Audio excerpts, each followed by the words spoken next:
Hola mis queridos hermanos y queridos amigos. Vamos a tener el estudio bíblico de hoy, sábado, es día 12 de junio.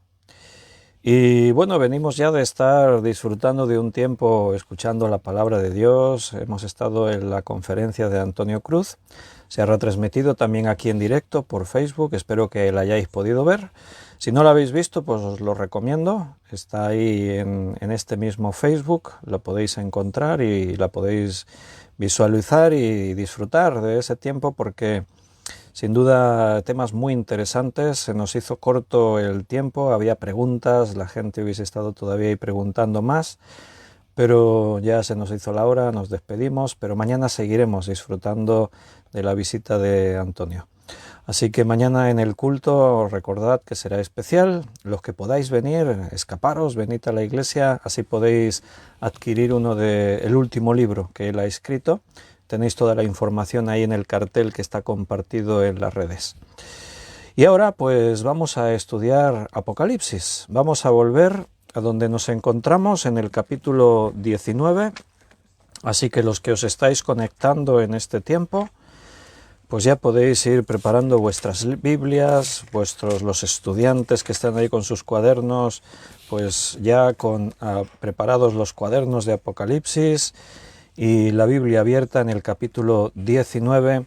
Habíamos visto la primera parte de este capítulo, las alabanzas en el cielo, la cena de las bodas del Cordero, y así llegamos a esta parte, al versículo 11 al 16, que nos ocupará en esta noche, que el título es La segunda venida de Cristo. Ahí hemos llegado a un punto clave, trascendente, importante en este libro de Apocalipsis.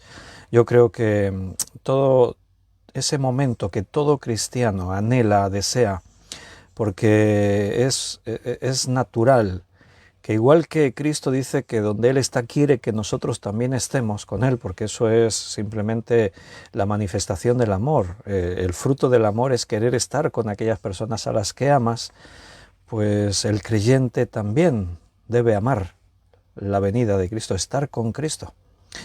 En el Padre Nuestro, cuando Jesús nos enseñó a orar, hay una expresión que dice, venga tu reino, el deseo sincero en el corazón del creyente de que las cosas de Dios se cumplan, los tiempos de Dios se cumplan y el reino de Cristo se manifieste ya de una forma real. Él ya venció en la cruz y Él viene a buscar a los que son suyos y viene a recuperar lo que se perdió por la maldición del pecado. Ahí vamos a estar meditando. Lo primero es una oración, vamos a pedirle al Señor su dirección, que Él nos dirija y nos metemos ahí en el libro de Apocalipsis. Oramos. Señor, muchas gracias por volver a permitirnos estar juntos, gracias porque es un sábado especial. Hemos disfrutado de un tiempo con Antonio Cruz, viendo cómo tu palabra habla de ciencia y cómo la ciencia siempre ha venido a confirmar lo que la Biblia decía. Y ahora, Señor, es una línea distinta, pero tiene que ver, al abrir el libro de Apocalipsis y mirar hacia adelante en el tiempo, vemos que, igual que todo lo demás, tu palabra siempre tuvo razón. Creemos, no nos cabe la menor duda, que lo que tú prometiste que ibas a hacer, lo que tú profetizaste, hasta ahora se ha cumplido y sabemos que lo que falta por cumplir sin duda se va a cumplir. Por eso vivimos con la expectación y con nuestra mirada puesta en el futuro y sabemos que es un futuro cercano porque el cumplimiento de los tiempos, de las señales del fin, es una realidad. Así que, Señor, ayúdanos a entender Apocalipsis, ayúdanos a entender este mensaje, guíanos y guárdanos en este tiempo para que todo lo que digamos y hagamos venga de ti y el Espíritu Santo sea nuestro Maestro, el que nos lleve a la verdad. Bendice a mis hermanos, los que están ahora en directo o los que después van a ver el estudio en cualquier momento, que tú también los bendigas y les des sabiduría. Gracias y te lo pedimos todo en el nombre de nuestro Señor Jesucristo. Amén. Bien, queridos hermanos, pues me alegro de veros. Hay hermanos que han escrito en el chat de este directo, como Miriam, veo ahí que ha escrito buenas noches Miriam, Benito, buenas noches Liliana, también ha escrito, ahí está toda la familia, David, Liliana y los dos niños, David Junior y Daniela. También Yolanda, Gabriel han escrito, bienvenidos, me alegro de ver que estáis ahí, que seguís firmes en el estudio. Juan Vázquez, buenas noches. Y hay más hermanos ahí conectados y algunos escribiendo. Bienvenidos a todos. Vamos a leer Apocalipsis 19, versículo 11 hasta el 16. ¿Lo tenéis a punto? ¿Preparados? Vamos a ver. Entonces, dice Juan, vi el cielo abierto, y he aquí un caballo blanco, y el que lo montaba se llamaba Fiel y Verdadero, y con justicia juzga y pelea. Sus ojos eran como llama de fuego, y había en su cabeza muchas diademas, y tenía un nombre escrito que ninguno conocía sino él mismo. Estaba vestido de una ropa teñida en sangre, y su nombre es el Verbo de Dios. Y los ejércitos celestiales, vestidos de lino finísimo, blanco y limpio, le seguían en caballos blancos. De su boca sale una espada aguda para herir con ella a las naciones, y él las regirá con vara de hierro, y él pisa el lagar del vino del furor y de la ira del Dios Todopoderoso. Y en su vestidura y en su muslo tiene escrito este nombre: Rey de Reyes y Señor de señores. Bueno, esa es la descripción de la segunda venida de Cristo. Recuerda que las fases de estos acontecimientos del fin, a veces nosotros hablamos de cuando Cristo venga, de su segunda venida, y a veces podemos mezclar momentos, podemos mezclar acontecimientos, ¿no?, en nuestra mente. Y el arrebatamiento de la Iglesia y la segunda venida de Cristo ocurren dentro de poco tiempo, pero son dos acontecimientos separados. Primero ocurre el arrebatamiento de la Iglesia. Llamamos al arrebatamiento a ese momento en el que, por un lado, como Pablo describe en Tesalonicenses, todos los que durmieron, o sea, los que murieron ya, pero murieron creyendo, por eso utiliza la expresión durmieron, porque es como que están dormidos esperando despertar. Y todos los que hayan creído en el Señor, no en el periodo de la Iglesia, en todos los tiempos, desde Adán hasta aquí, todos los que hayan creído en el Señor, la salvación viene por la fe, y la salvación se obtiene a través del sacrificio de Cristo. Los que vivieron antes de Cristo por fe miraban a la promesa. Los que hemos vivido después de Cristo en este periodo de la Iglesia, disfrutando evidentemente de un tiempo especial, único, distinto a todo lo anterior, pues hemos creído mirando hacia atrás, hacia el momento en el que Cristo vino a este mundo y murió en la cruz y resucitó y fue alzado a los cielos.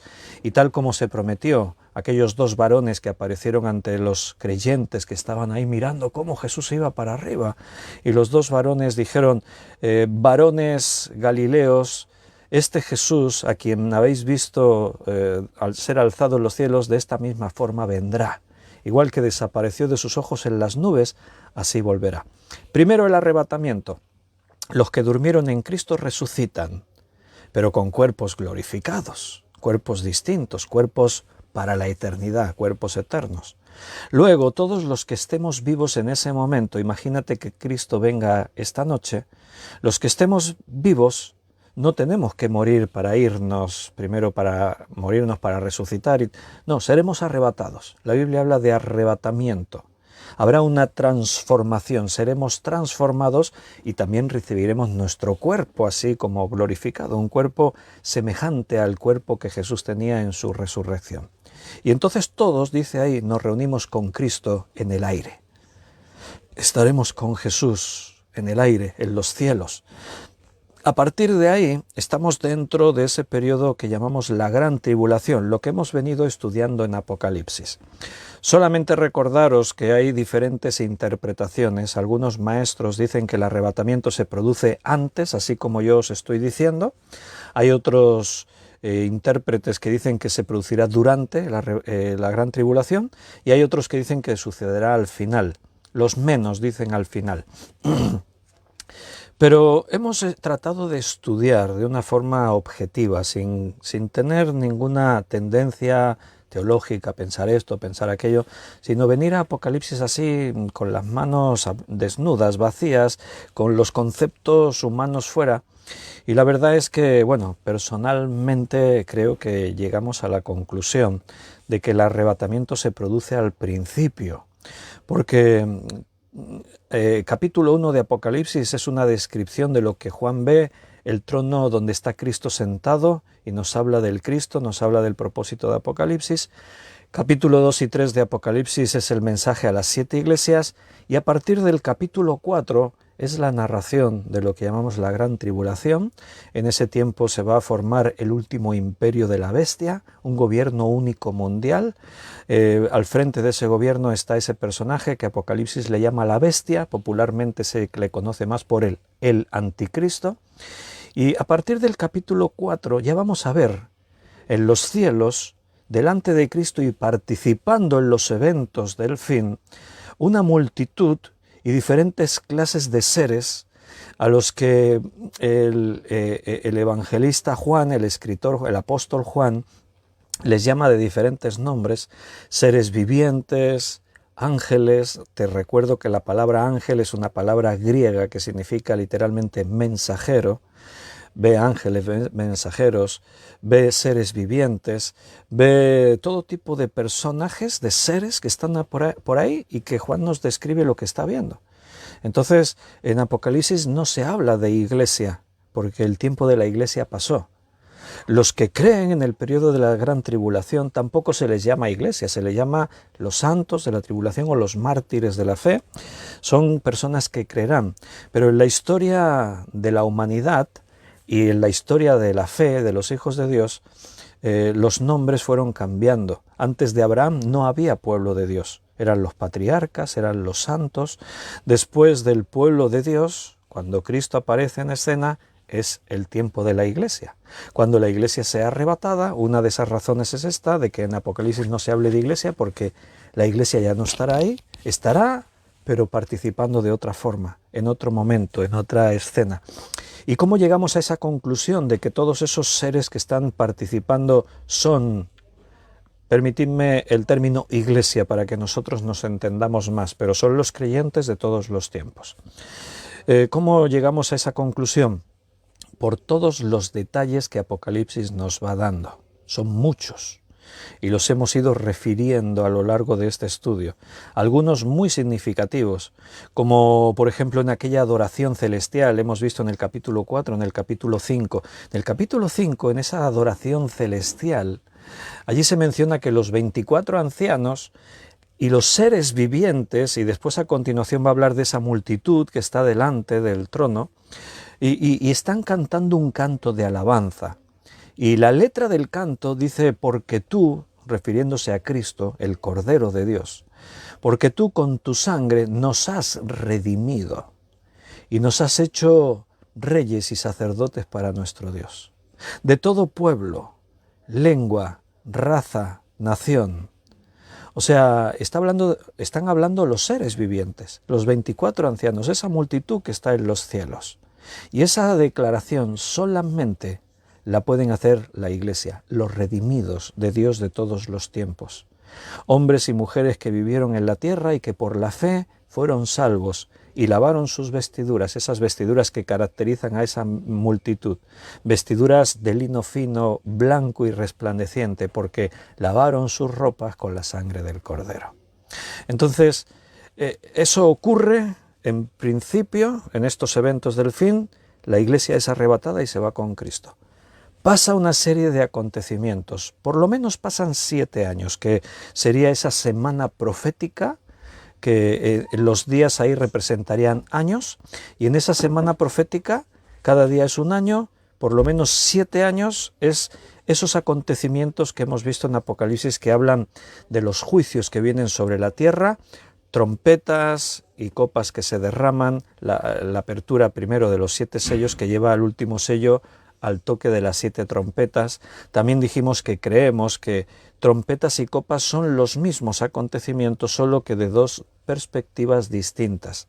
La primera parte, Juan fue llevado al cielo y desde el cielo él vio cómo se tocaban esas trompetas y ocurrían cosas en la tierra. Y veía, pero desde el punto de vista de los cielos, lo que pasaba en el cielo, lo que salía del cielo. Después Juan es llevado a la tierra y por eso antes no se nos habló de cómo el anticristo está persiguiendo a la iglesia. No se nos habla de esos mártires que se vieron allí bajo el trono, bajo el altar. No se nos describió esas plagas, el efecto directo que tenía sobre el reino de la bestia en el mundo, pero ahora es llevado a la tierra y nos vuelve a contar la historia, pero desde la perspectiva de la tierra. Y lo que desde el cielo se veían como trompetas tocando, desde la tierra se ven como copas que se derraman. Con cuerda, cada trompeta con cada copa, la primera trompeta, la primera copa, la segunda con la segunda, con cuerda en los efectos. La primera trompeta afectó al mar, la primera copa afectó al mar, la segunda, y así vimos cómo todo eso se cumplía. Pasa toda esa semana profética, esos 7 años, quizás no sean 7 años justos, hay un poco antes, un poco después, y entonces estamos hablando de un tiempo de 7 años aproximado, quizás un poquito más, si lo tratásemos de contar rigurosamente con detalles que tenemos ahí. Pero es después de estos 7 años que Cristo vuelve, la segunda venida. Por eso aquí está descrita en esta última parte del libro de Apocalipsis. Es el final. Al final de todo es cuando Cristo viene. ¿Para qué viene? Para instaurar su reino, para expulsar al enemigo de la creación que se perdió, pero que Cristo ya recuperó en el sacrificio que hizo en la cruz. La palabra redención nos lleva a pensar en algo que estaba perdido y ahora es recuperado mediante el pago de un precio. Y fue la sangre de Cristo el precio que se pagó para recuperar lo que se perdió aquel día en el que el pecado entró en el mundo. El hombre tenía la autoridad sobre la creación, Dios se la delegó. Multiplicad, creced, multiplicad, sojuzgad la tierra. Y el hombre cuando pecó introdujo el mal en el mundo y le abrió la puerta a Satanás para que controlase este mundo. Por eso Satanás se convierte en el príncipe de la potestad del aire, que es quien controla la corriente de este mundo. Por eso Satanás en una de las tentaciones a Cristo le ofreció los reinos del mundo y la gloria de ellos, porque están bajo su control. Satanás controla el mundo.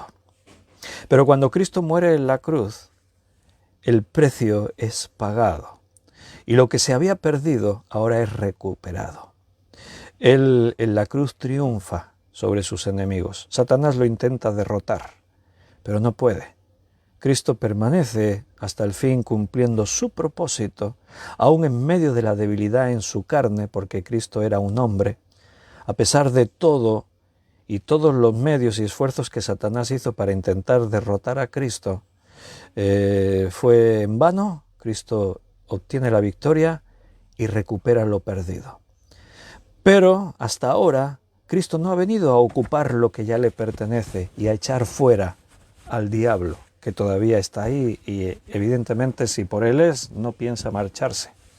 Y Cristo viene, y viene en el cumplimiento de las profecías, de la esperanza que nosotros tenemos de que Él vuelva, de que Él venga otra vez a este mundo a buscarnos. Dice Juan, vi el cielo abierto. La Biblia dice, todo ojo lo verá. Será un momento, imagínate, increíble, único. Vi el cielo abierto y he aquí un caballo blanco. Es lo primero que dice Juan. El caballo era usado para la guerra.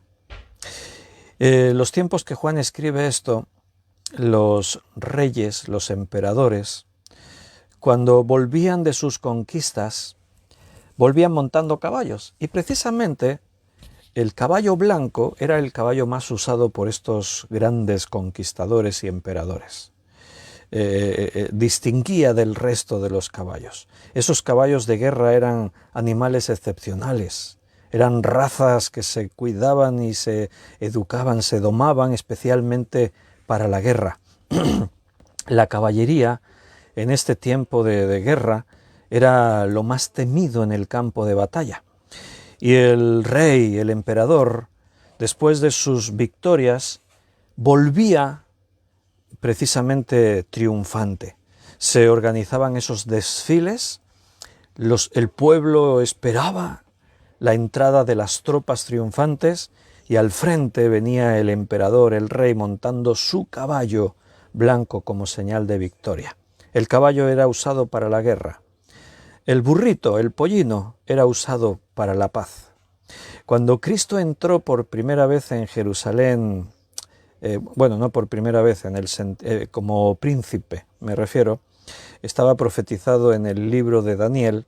Ahí se contaron los días desde la entrada de Cristo triunfante en Jerusalén hasta la cruz, y ahí estaban contados en días estos acontecimientos, y la Biblia menciona ese día en el que Cristo entró montando un pollino, un burrito, entró así en Jerusalén y fue aclamado por el pueblo de Jerusalén. La gente lo aclamó como el príncipe. Hosana al hijo de David, decían. Era un canto de celebración, de reconocimiento. Por eso en los evangelios ese momento se tituló La entrada triunfal en Jerusalén. Ahí entró Cristo montando un pollino, no venía montando un caballo blanco. En su segunda venida no viene montando un pollino, viene montando un caballo blanco. Viene como rey de reyes, ahí lo hemos leído, como vencedor para vencer a sus enemigos. La primera vez entró como el príncipe de paz. Cristo vino, él dijo, yo no he venido a destruir a los hombres, sino a que los hombres sean salvos por mí. Cuando Cristo vino la primera vez a este mundo, vino con un único propósito, dar su vida en rescate por todos nosotros. No vino a traer juicio, no vino a vengar a todos los profetas que murieron, no vino para hacer demostraciones de poder destruyendo a los enemigos de la fe. No, vino con un único propósito, morir en la cruz. Había que saldar la deuda con la justicia perfecta. La paga del pecado es muerte, y por cuanto todos hemos pecado, todos tenemos que morir. Cuando Cristo viene la primera vez, se hace hombre. No viene como el Dios todopoderoso que Él siempre fue. Por eso Apocalipsis comienza hablando de Cristo. Él es el principio y el fin, el alfa y la omega. Él no tiene principio de días ni fin de días. Él existe desde siempre y para siempre. Todas las cosas se hicieron por Él. El autor a los Hebreos escribe el libro de Hebreos para hablarle a los judaizantes, a los hebreos que querían volver a las tradiciones y querían arrastrar a los verdaderos creyentes a las tradiciones de lo antiguo. Y ahí el autor a los Hebreos, en los primeros capítulos, lo que hace es presentar a Cristo superior a todas las cosas. Cristo superior a todo, a Abraham, a Moisés, a los ángeles de los cielos, los ángeles de Dios. Cristo, el creador de todas las cosas, quien sustenta todas las cosas. Pablo habla así en sus cartas, en Colosenses, en Efesios. Entonces, en su primera venida, Cristo viene no como Dios, sino como hombre. Por eso uno de los títulos que el mismo Cristo usó para referirse a sí mismo era el Hijo del Hombre. Dios se hizo hombre. El Verbo se hizo carne y habitó entre nosotros. Si Cristo viene como Dios, no puede morir en la cruz. Cristo es inmortal. Cristo como Dios es omnipotente. Nadie puede hacerle daño, no se le puede tentar. Ni Dios tienta a nadie, ni puede ser tentado. Cristo viene como hombre. Para ello, tiene que nacer como un hombre. Por eso ocurrió todo de esa forma. No fue para que nos quedase una historia muy bonita y que podamos celebrar la Navidad. Es porque Dios diseñó que fuese así, porque era la forma. Era la manera en la que se tenía que hacer. Y Cristo nació como hombre. Nació de una mujer, de María. Y creció como un niño y se hizo adulto como un hombre. Y a los 30 años, siguiendo la costumbre de la ley, hasta los 30 años un hombre no podía ejercer como sacerdote. A los 30 años él empieza su ministerio. Él escoge 12 hombres, los prepara para que sean los pilares de la iglesia que Cristo mismo va a edificar. Ahora el tiempo cambia. Ahora lo que se prometió en el Antiguo Testamento durante siglos se ha cumplido. Todo aquello, como dice Pablo y también en la carta a los Hebreos, era sombra de lo que ahora ha ocurrido, sombra de lo que había de venir. Todo tenía que ver con Cristo, todo lo que se enseñó, todo lo que se hacía, todo lo que se practicaba. Cristo es el centro de la historia, Cristo es el centro de la Biblia, y entonces todo eso tuvo cumplimiento en Jesús. Ahora Cristo vino, y viene como hombre para morir en la cruz, para que toda nuestra culpa que sea cargada sobre Él. Todo lo que nosotros teníamos que pagar, lo va a pagar Él por nosotros. La deuda quedará saldada. Ahora ya no hay nadie que nos pueda acusar delante de Dios. A los que hemos creído, Dios nos ha limpiado de nuestros pecados. Y limpiado significa que no queda ni un solo pecado. Nuestros pecados han sido borrados, desaparecieron.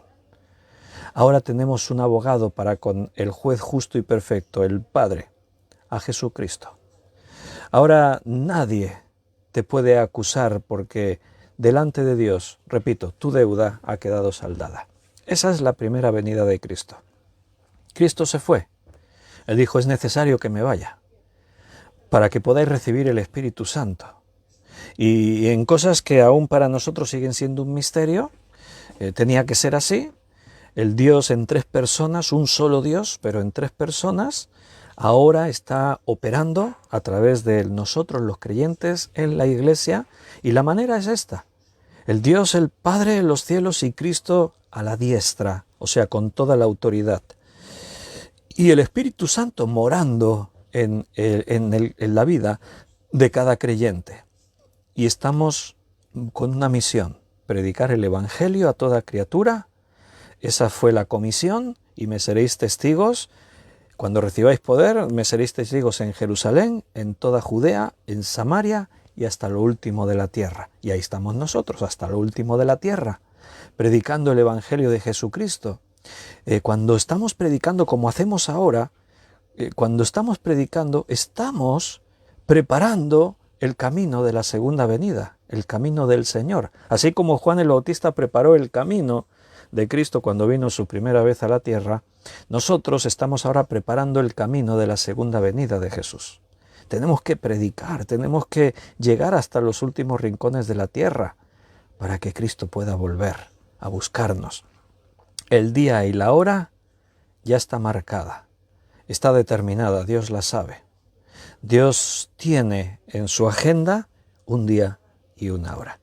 Y hermanos, por las señales que Cristo nos dejó, por el cumplimiento de la profecía que tiene que ver con Israel, por todo lo que Cristo dijo en aquella serie de señales, que Él dijo, igual que cuando veis que la higuera brota y sabéis que el verano está cerca, así cuando veáis estas cosas, sabed que la venida del Hijo del Hombre está cerca.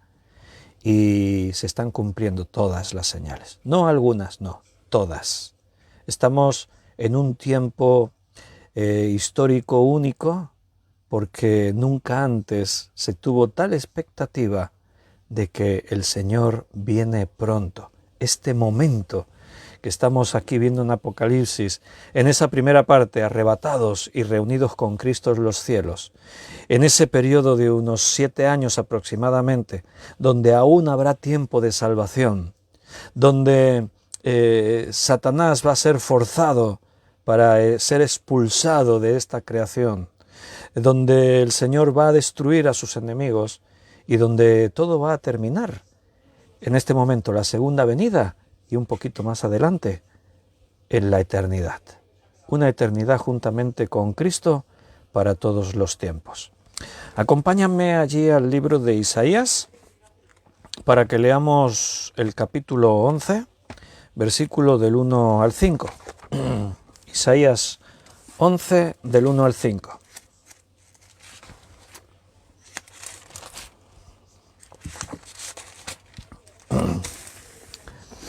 Dice Isaías 11, 1 a 5, Saldrá una vara del tronco de Isaí, y un vástago retoñará de sus raíces.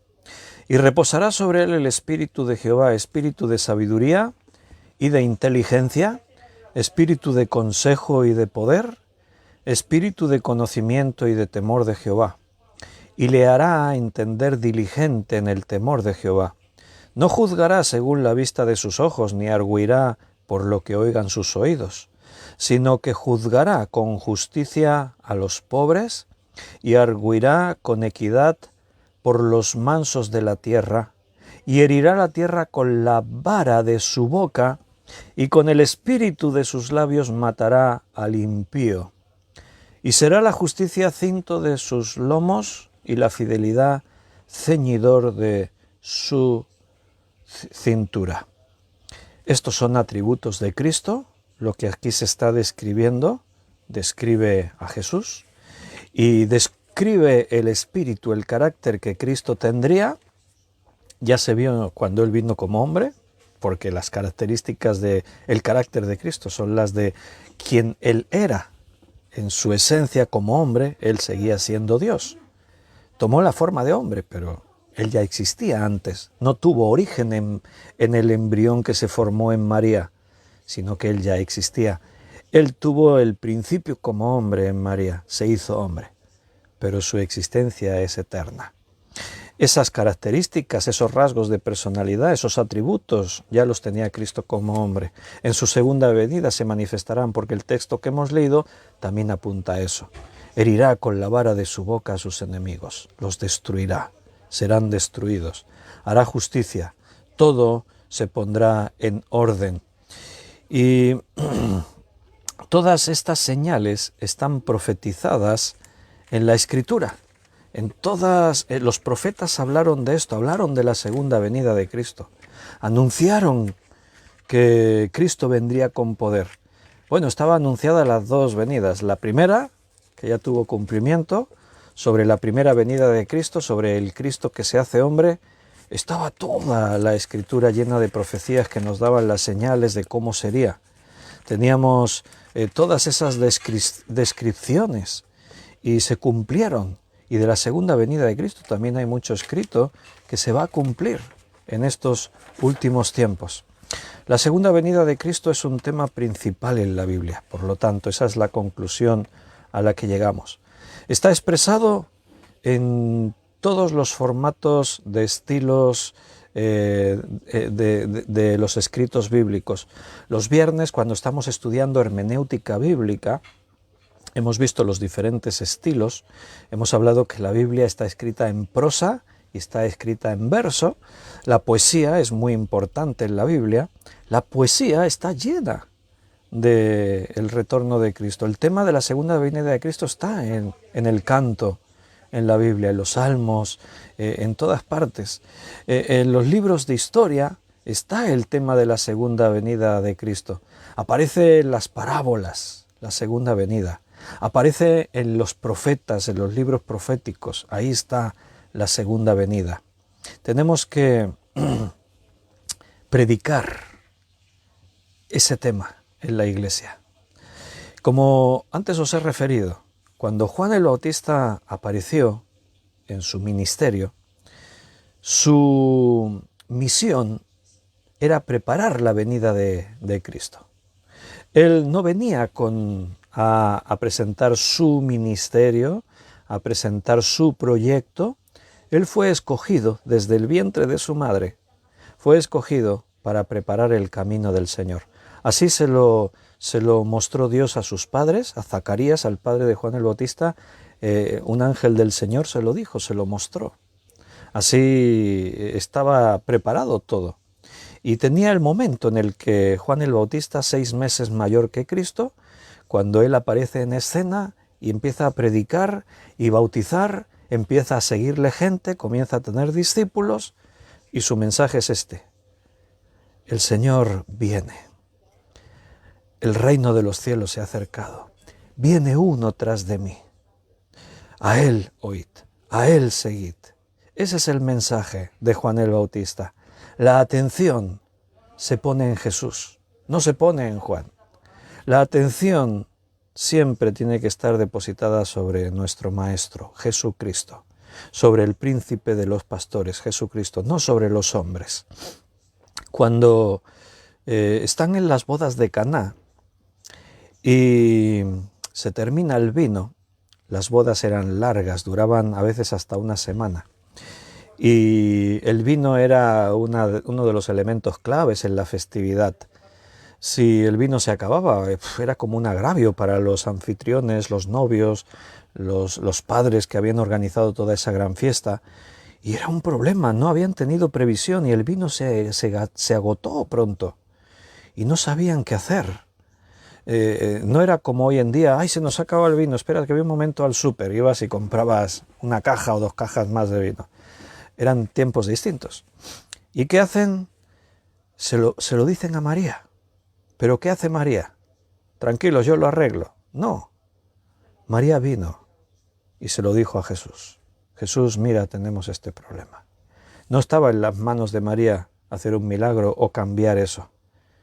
Pero María conocía a su Hijo, a Jesucristo, y sabía que toda la atención se tiene que centrar en Él. María sabía que el protagonista tiene que ser Jesús. Y María vino y le dijo, Jesús, se terminó el vino, tenemos este problema. Jesús, ¿qué le dijo? ¿Te acuerdas? ¿Qué tienes conmigo, mujer? Aún no ha llegado mi hora. Jesús tenía el momento en el que iba a comenzar su ministerio público. Él tenía poder para hacer milagros desde ya y desde antes. Pero Dios siempre tiene un tiempo para todas las cosas y fue en ese momento en el que Jesús oficialmente comienza su ministerio público que empieza a mostrar con palabras y con señales quién Él es realmente, no un simple hombre, hijo de un carpintero también y ciudadano o morador de un pueblo llamado Nazaret, como sus vecinos decían, ¿no es este Jesús, el hijo del carpintero, el hijo de María y que sus hermanas también están con nosotros? Entonces, todo se centra en Jesús, todo tiene que ver con Jesús, Él es el protagonista. La Iglesia tiene que predicar a Cristo y tiene que predicar la segunda venida de Cristo. Toda la Biblia, Antiguo Testamento, Israel, antes de Israel, desde Adán, siempre Jesús ha sido el centro de todo lo que a la humanidad le interesa, que es solucionar el problema que comenzó con la humanidad, el pecado. El pecado trae la muerte. Cristo es el único que nos puede librar de la muerte. A veces en la Iglesia se hablan de muchas cosas. Es más, vivimos tiempos, llamamos modernos. El mundo se ha transformado, sin duda. Hay toda una revolución en el mundo. Cambios tremendos por todas partes. La ciencia, la informática, la industria, el pensamiento humano, también la maldad, la degeneración, la corrupción, todo está disparado, todo se aumentó de una forma tremenda. Este mundo es un mundo extraño y también la Iglesia se ha ido transformando. Es un principio que siempre ocurrió. Dios establece cosas y el hombre llega a un momento en el que se estanca y se deteriora. Y Dios no para de llamarnos al arrepentimiento, al cambio. Dios, por el amor que nos tiene, no deja de salir a nuestro encuentro, a tratar de hacernos volver al principio, a los caminos. Y ahí estamos, luchando algunos contra todo para intentar ser lo más bíblicos posible, ser lo más cerca del ideal que Dios tiene para nosotros, para lo que la Iglesia tiene que ser. Pero a veces caemos en ese error, queremos traer mensajes en la Iglesia innovadores. La Iglesia lleva como 2000 años predicando lo mismo. Eso a ojos de algunos, ¿no? Hay gente que después de estar un tiempo en la Iglesia, a mí me lo han dicho personalmente algunos, mira, ¿sabes qué? Ya no voy a venir más. ¿Pero por qué? ¿Qué pasa? ¿Cuál es el problema? Pensaba que era creyente. No, es que aquí siempre se dice lo mismo. Siempre se habla de lo mismo. Evidentemente, si tú estás en un lugar esperando escuchar cosas nuevas, pues necesitas probar otras cosas nuevas. Pero, ¿sabes por qué ocurre eso? Porque no se tiene el Espíritu Santo, porque la Biblia se considera un libro cualquiera. Cuando uno no tiene la nueva naturaleza, la propia Biblia nos dice que el hombre natural no puede percibir las cosas de Dios. Y hay cosas que siguen siendo un misterio porque no las pueden percibir, las cosas del Espíritu no se perciben, solamente el espiritual percibe las cosas del Espíritu. Si tienes el Espíritu Santo entenderás cosas y solamente de esa forma oirás la voz de tu papá que te habla a través de la Escritura. El propósito de la Biblia no es darnos solo conocimiento. Esta tarde, escuchando a Antonio Cruz, él marcaba esa diferencia. La Biblia no es un tratado científico. El problema de muchos hombres es eso, que tratan de estudiar la Biblia como si fuera un libro de ciencia. La Biblia da nociones científicas. La Biblia declaraba cosas que la ciencia corroboró posteriormente, pero la Biblia es un tratado que nos muestra la realidad, la verdad de la situación del hombre y nos muestra la solución al problema del hombre, cómo obtener la paz con Dios, cómo poder adquirir la vida eterna. Eso es lo que quiere hacer la palabra de Dios. Venimos a la Biblia entonces de esa forma. Y cuando tú ves la Biblia como lo que es la palabra de Dios, estarás 40 años estudiándola, 50 años, 60 años, y jamás la agotarás. Porque no son palabras muertas. La Biblia es un libro vivo, es una palabra viva, eficaz, más cortante que una espada de doble filo, que penetra hasta lo más profundo y discierne los pensamientos y el corazón y quedamos expuestos. Dios te muestra lo que está mal en tu vida. Dios te habla de una forma íntima. Dios sigue operando en la iglesia y Dios sigue transformando vidas por el poder de su palabra. Entonces, tenemos que predicar la palabra de Dios a Jesucristo y su segunda venida. Tenemos que poner la mirada en lo que viene. Cuando el cristiano baja su mirada, en lugar de estar mirando el llamamiento, en lugar de ver que aquí no nos vamos a quedar para siempre, Cristo viene pronto, eso nos insta a la urgencia de cumplir con la misión, el propósito al que Dios nos llamó. Cuando dejamos de ver eso y bajamos nuestra mirada y empezamos a mirar lo que está delante de nuestros ojos, lo que en el mundo tenemos, los problemas del mundo, las ambiciones y las metas de este mundo, entonces perdemos la esencia de lo que somos como cristianos. La esencia de lo que somos es que ya no pertenecemos a este mundo. Como dice la Escritura, somos peregrinos y extranjeros en esta tierra. Tenemos una misión. El que milita, dice Pablo, no se enreda en los negocios del mundo. Tiene una misión, está a las órdenes de sus superiores y se entrega 100% a esa causa. El cristiano tiene que tener esa expectativa de que aquí no estaremos para siempre. La expectativa de que tenemos una misión y de que Cristo viene a buscarnos. Entonces recuerda, la segunda venida de Cristo tiene dos partes. Él llama a su iglesia, a su presencia. Y segundo, Él viene con su iglesia. La segunda venida, después más adelante lo vamos a ir viendo detalles y veréis todo esto que estamos diciendo ahora. La segunda venida tiene esas dos partes. Cristo llama a su iglesia y Él viene con su iglesia. Cuando Cristo venga a este mundo, a poner su pie en esta tierra, a destruir a sus enemigos y a recuperar lo que se perdió, viene con nosotros, con su iglesia, con cada uno de los que creyeron en el Señor a través de los tiempos, a través de los años.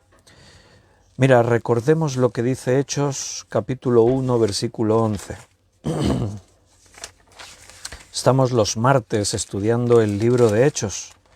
Ahí empecemos sin prisa y ya llevamos bastantes estudios, estamos en el capítulo 9 de Hechos, pues en el capítulo 1, versículo 11, ya vimos lo que vimos ahí. Dice, estos varones galileos que se aparecieron, leemos desde el 9 para situarnos, y habiendo dicho estas cosas, viéndolo ellos, fue alzado y le recibió una nube que le ocultó de sus ojos. Cristo alzado a los cielos. Y estando ellos con los ojos puestos en el cielo, entre tanto que él se iba, he aquí se pusieron junto a ellos dos varones con vestiduras blancas, los cuales también les dijeron, varones galileos, ¿por qué estáis mirando al cielo? Este mismo Jesús que ha sido tomado de vosotros al cielo, así vendrá como le habéis visto ir al cielo. Una afirmación rotunda. No hay titubeo en esa declaración, no hay puede ser, a lo mejor, quizás. No. ¿Por qué os quedáis mirando al cielo? Este Jesús, a quien vosotros habéis visto que fue tomado de aquí y se fue al cielo, así vendrá, de esta misma manera. Así la Biblia siempre se anunció lo que ocurriría. Isaías capítulo 64. Isaías 64, vamos a leer el versículo del 1 al 4. Isaías 64, del 1 al 4.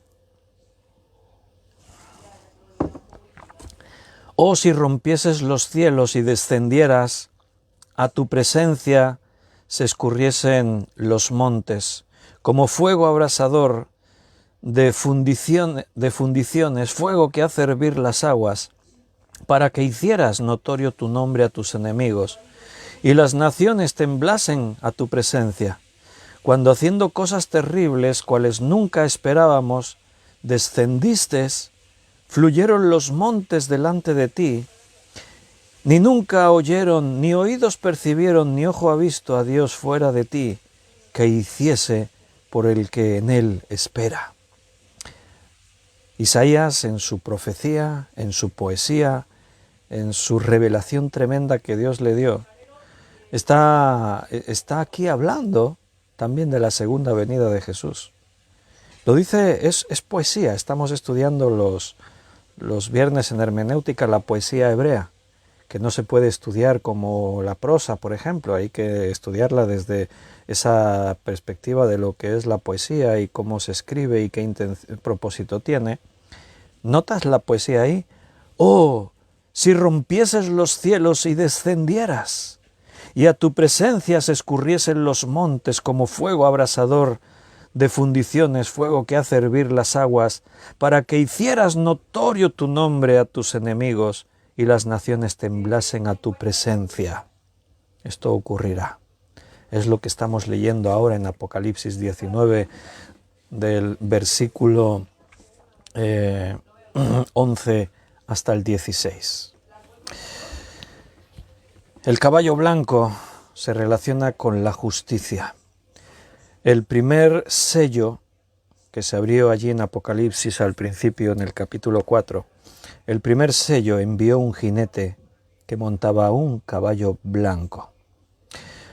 Los santos que vienen con Cristo también montan caballos. ¿De qué color son los caballos que montan los jinetes? ¿Oíste, verdad que a todos os sabéis aquello de qué color era el caballo blanco de Santiago? ¿A que sí? En los tiempos de cuando éramos niños, ¿no?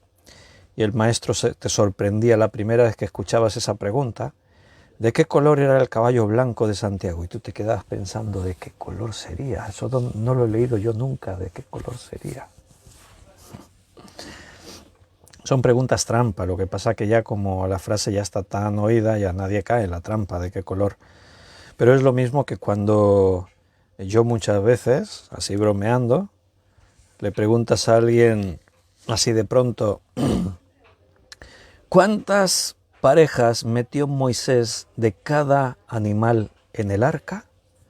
Y ahí se quedan los creyentes pensando, ay, ¿cuántas parejas eran de cada animal? Son preguntas que pueden parecer muy fáciles, pero que no siempre uno se las sabe. Como si te pregunto el nombre de los 12 apóstoles, ¿no? Ay, espérate, ¿cómo se llamaban? ¿Cuántos animales metió Moisés de cada especie en el arca? Y todos pensando, ¿cuántos animales? Pero ¿escuchaste lo que dije? ¿Cuántos animales metió Moisés en el arca? La respuesta es ninguno, porque fue Noé el que metió los animales en el arca. El caballo que monta Cristo en su segunda venida es blanco. ¿De qué color son los caballos blancos que montan los creyentes, los santos que vienen con Él? Los santos que vienen con Cristo también montan caballos blancos. Lo hemos leído en el versículo 14. Y los ejércitos celestiales, vestidos de lino finísimo, blanco y limpio, les seguían en caballos blancos. Algunos han dicho, estos son los ángeles de los cielos que vienen con Cristo. Respeto toda perspectiva, toda opinión, toda interpretación, pero para interpretar algo, para deducir algo hay que tener un fundamento. Y yo lo tengo para decir que son los santos, porque da una característica inconfundible. Vienen vestidos de lino finísimo, blanco y limpio. Así se describe a esa multitud de los redimidos que están en la presencia de Dios. Las vestiduras de lino fino, blanco y resplandeciente son aquellos que lavaron sus manchas, sus pecados con la sangre de Cristo. Estos son los santos. Y además vienen montando caballos blancos también. Antes yo os he dicho, en las guerras normalmente el emperador es el que llevaba el caballo blanco, se distinguía del resto del ejército. En este caso, los creyentes también montan caballos blancos, porque aunque nosotros jamás nos podemos comparar a Cristo, Cristo sí nos ha dado el honor de hacernos partícipes de lo suyo. Estamos en el punto del salmista. ¿Qué soy yo para que tú te acuerdes de mí? ¿Qué soy yo para que tú me visites? Sin duda es una cosa sorprendente. Que Dios venga a nosotros y nos dé todo lo que nos da. Que nos dé a Jesucristo para que muera en nuestro lugar. Que nos dé el honor de lo que significa el día que vivamos en su presencia para siempre. Cuando dice la Escritura que Cristo nos ha dado el sentarnos con Él en su trono, que nos haya puesto corona sobre nuestras cabezas, es incomprensible. Al contemplarnos y ver la inmundicia en nuestra vida, como dijese Isaías allí cuando vio el trono de Dios, ¡ay, soy muerto! Porque siendo hombre de labios inmundos he visto la gloria de Dios, ¿no? ¿Quiénes somos nosotros para, separados de Dios, nada? Pero Dios es Dios y hace nuevas todas las cosas. Y Él nos ha escogido, nos ha llamado para que reinemos para siempre. Todas esas características que vemos ahí muestran esa misericordia, ese amor inmenso y ese honor que Dios nos ha dado sin merecerlo, claro, de poder ser partícipes de lo suyo, de su reino, de su naturaleza. Montando caballos blancos. No es el emperador en su caballo blanco y los demás le siguen todos los otros. El Señor nos hace partícipes. En su segunda venida no era necesario que nosotros vengamos con Él. Ahí parece que se prepara una tremenda batalla. El Armagedón, ¿no? Satanás reúne todos los ejércitos que están a su disposición, espirituales y terrenales. Satanás reúne toda la mayor fuerza militar universal que te hayas podido imaginar jamás, la reúne Satanás en su último intento de hacer frente a Cristo, a Dios y destruirle. Es el último intento. Satanás sabe que no tendrá más oportunidades. Y ahí se reúne todo lo que está inventado, lo que ahora se mantiene en secreto. Los gobiernos del mundo mantienen tecnologías militares y en secreto. Algunos dicen que algunas de esas tecnologías son tecnologías extraterrestres que los gobiernos de la Tierra han desarrollado y han aplicado en armamento. Bueno, la verdad es que hace muchos años que los gobiernos del mundo, los ejércitos, inventan y desarrollan cosas que se mantienen en secreto. Todo lo que te puedas imaginar, la inteligencia artificial, todos los demonios al servicio de Satanás, todo se reúne para esa última batalla. ¿Y qué ocurre? Si fuera una película, te decepcionarías mucho. ¿Sabes? Esas películas que toda la película se está preparando la catástrofe, toda la película se viene preparando algo apoteósico y al final de la película llega y todo ocurre así, sin más, y dices, vaya rollo de película.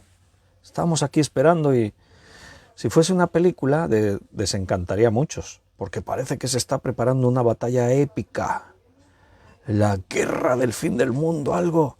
Y dice la Escritura que Cristo viene y destruye a sus enemigos con el poder de su palabra.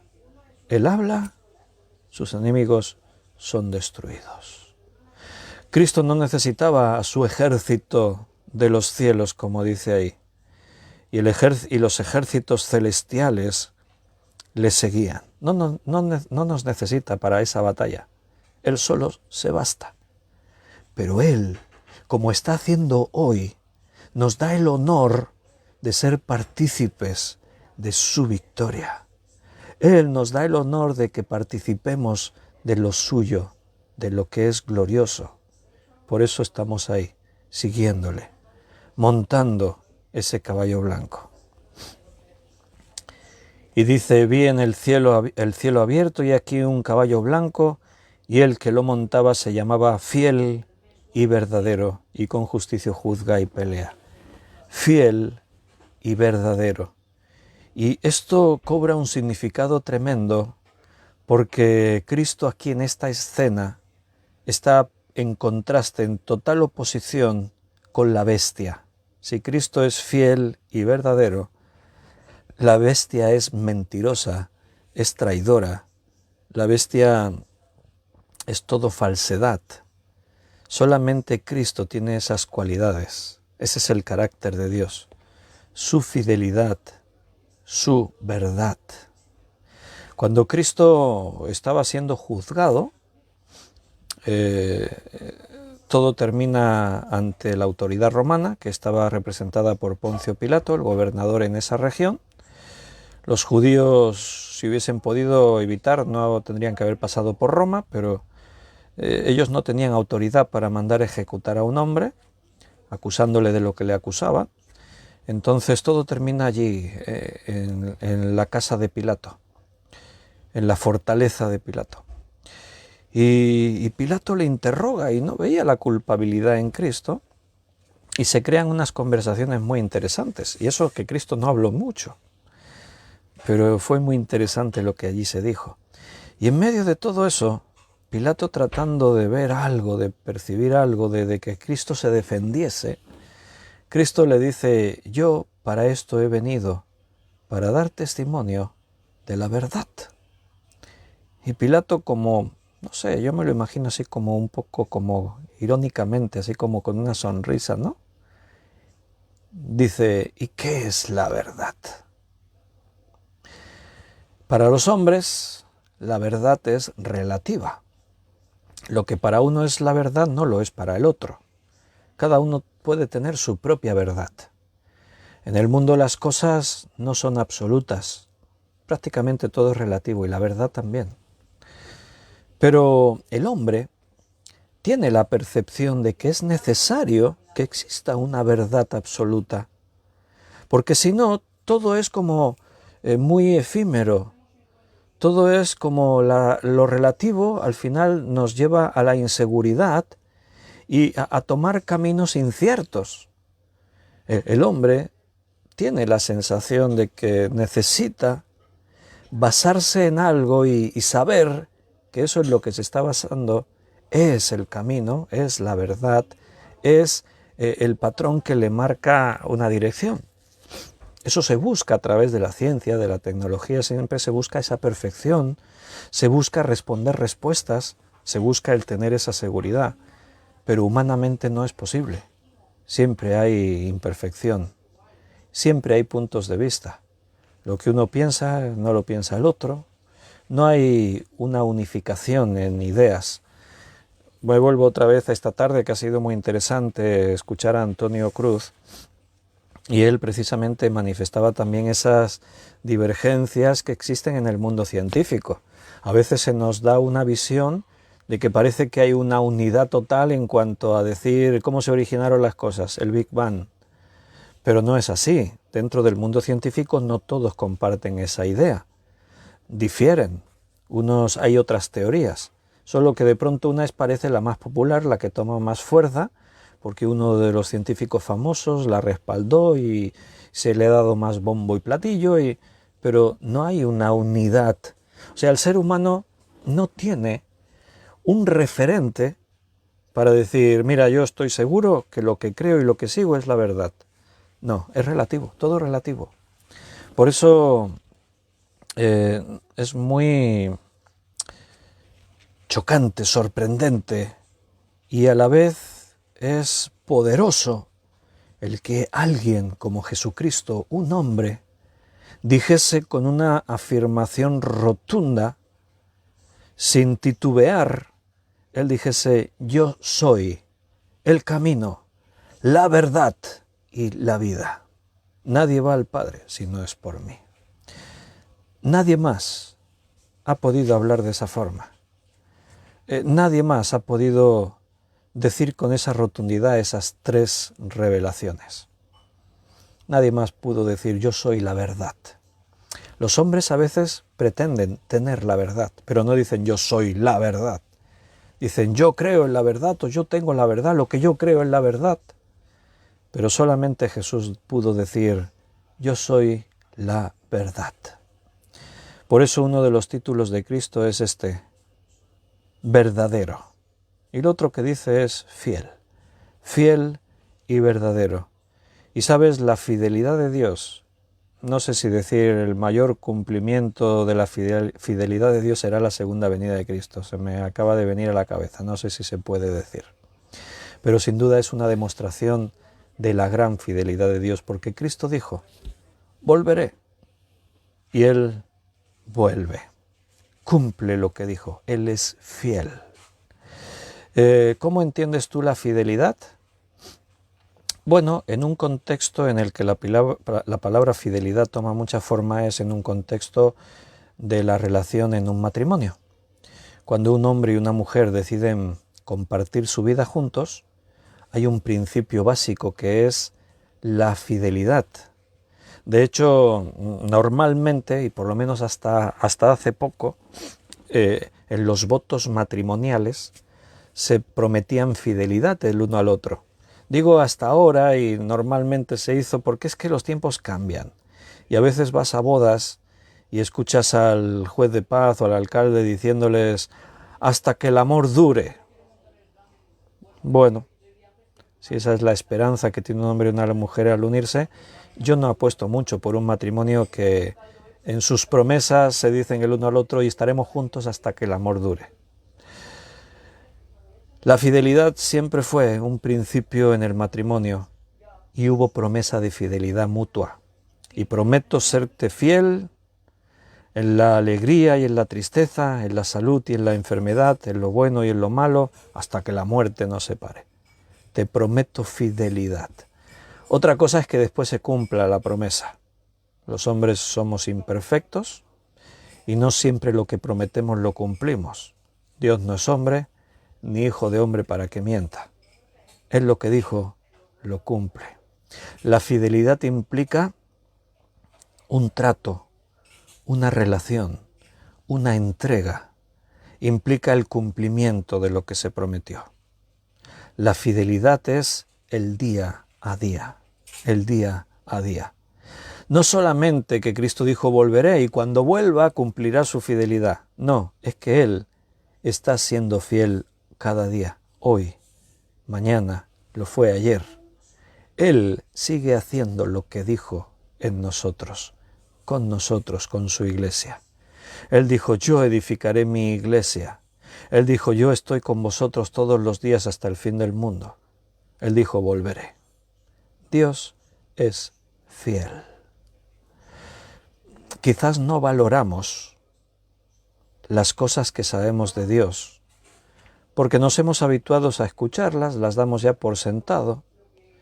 Pero, hermanos, tener un Dios como el que tenemos es un Dios, es perfecto. ¿Podrías añadirle a Dios algo que no tenga? ¿Podrías mejorarle a Dios algo que pudiera ser mejorado? Imposible. Nuestro Dios es absoluto, es perfecto, es todo lo que uno se pueda imaginar y muchísimo más. Dios es fiel y verdadero. Cristo, el jinete del caballo blanco, el que montaba, no es que tenía las características, es que se llama fiel y verdadero. ¿Saben? Mientras doy el estudio, estoy dando el estudio y lo estoy dando a través del teléfono. Tengo el teléfono aquí, lo podría hacer con el ordenador, pero según mi hijo Daniel, mi tarjeta gráfica no es suficiente para hacer screamer y puede haber fallos, se me corta, la calidad no es buena, entonces lo hago con el teléfono. Pero tengo detrás del teléfono, tengo la pantalla del ordenador encendida. Ahí veo la hora y veo todo, pero sale ese salvapantallas. Cuando tú enciendes un ordenador, sale el salvapantallas, en este caso es de Google, y siempre aparece como aparece una fotografía. Google la escoge, la colocan ahí y aparece ahí esa fotografía. ¿Y sabes cuál es la foto que hay puesta? Mientras doy el estudio, ahí de fondo tengo un paisaje. Es un paisaje urbano de una ciudad. ¿Sabéis cuál es? ¿Quién lo puede adivinar? Pues es una ciudad de Dubái. Ahí ya he dicho la ciudad, Dubái. Y se ve ahí, espera, voy a girar la cámara para que lo podáis ver un momentito. A ver, ¿dónde giro? Aquí. ¿Se puede ver? Eso es lo que veo desde la ventana de mi casa. No estoy en Dubái. Es la foto de Google que me aparece ahí en el ordenador. Ahí se ve el rascacielos, el Burj Khalifa. Creo que sigue siendo a día de hoy el rascacielos más alto del mundo. Mientras daba el estudio estaba viendo ahí esa imagen y no podía dejar de pensar en Babel, en aquella torre que los hombres quisieron levantar para llegar al cielo. No necesitamos a Dios, somos autosuficientes. Eso es lo que el hombre sigue pensando hoy en día. Mira que tienen territorio ahí en Dubái, pero tienen que construir más alto, más grande, más luminoso. Pero han dejado al dador de la vida fuera. Ellos no esperan a Jesucristo, no tienen esa esperanza. Todo se resume en esos logros que han podido ir consiguiendo. Pero ¿sabes? Estos árabes tienen un problema. Ya hay fecha para que el petróleo no sea necesario, como lo es ahora. Y esa riqueza ya no va a poder seguir siendo como ahora. Tienen que buscar alternativas. Esa es la realidad de este mundo. Los que hacen tesoros en el mundo, eso es lo que tienen. Tus tesoros están en los cielos. Hermanos, Cristo viene pronto, montando un caballo blanco. Nosotros venimos montando caballos blancos con Cristo. Es literal, montaremos realmente caballos. Eso dice Apocalipsis. Más allá de eso yo no te puedo decir. Los animales son parte de la creación de Dios. En la eternidad seguramente también habrá animales. En el paraíso los había antes del pecado y estaban en perfecta armonía, no había muerte. No se podían hacer documentales de National Geographic de leones devorando cebras, no se podía, no había. No existía la muerte. En el reino animal tampoco. ¿Será literal? No sé, ahí dice que Cristo viene montando un caballo blanco. Quizás no es exacto como lo conocemos aquí en la tierra, Igual que nuestros cuerpos sean glorificados, igual en esa nueva creación los caballos también son distintos. No lo sabemos, podemos imaginar, pero no nos vamos a pelear con nadie por esas ideas. Pero lo que representa eso sí que quiero que te lo dejes muy claro en tu mente esta noche. Nos hace partícipe del momento más grande de la historia de todo lo creado. Su venida al mundo a destruir a sus enemigos, a establecer su reino, nos hace partícipes de ello. Ahí estaremos nosotros. Queridos, terminamos aquí por esta noche. Se nos hizo la hora, así que nos vamos ya a despedir para citarnos ya para mañana. Mañana domingo 13 de junio, si Dios lo permite, nos volvemos a ver. Doblemente, como todos los domingos. Mañana es un domingo especial. Recuérdalo que en el culto de las 11 de la mañana, hora de España, Antonio Cruz va a estar llevando la palabra. Él va a predicar en el culto de mañana domingo. Alabaremos a Dios, compartiremos lo que el Espíritu ponga en nuestro corazón, escucharemos la palabra que Antonio va a traer, que sea dirigido por el Espíritu Santo. Y por la noche, si Dios nos lo permite, a las 9 volveremos a estar aquí conectados en directo por Facebook para seguir estudiando la palabra de Dios. Necesitamos el alimento espiritual cada día. Y ahí Dios nos lleva a que cada día podamos seguir juntos. Un fuerte abrazo, queridos hermanos, que Dios os cuide, que Dios os bendiga, que Él esté con vosotros y mañana nos vemos. Los que estáis por aquí cerca, aprovechad y venid al lugar físico de la iglesia, que nos veamos, que ahora ya podemos reunirnos el 70% del aforo y eso nos permite que estemos un buen grupo ahí. Venid si podéis, si no podéis, conectaros. Nos vemos por este medio, por internet. Queridos, un fuerte abrazo y descansa en esta noche, llénate de la presencia de Dios, que tus pensamientos le den vueltas a todo lo que Dios nos ha dicho y mañana más. Un abrazo. Hasta mañana.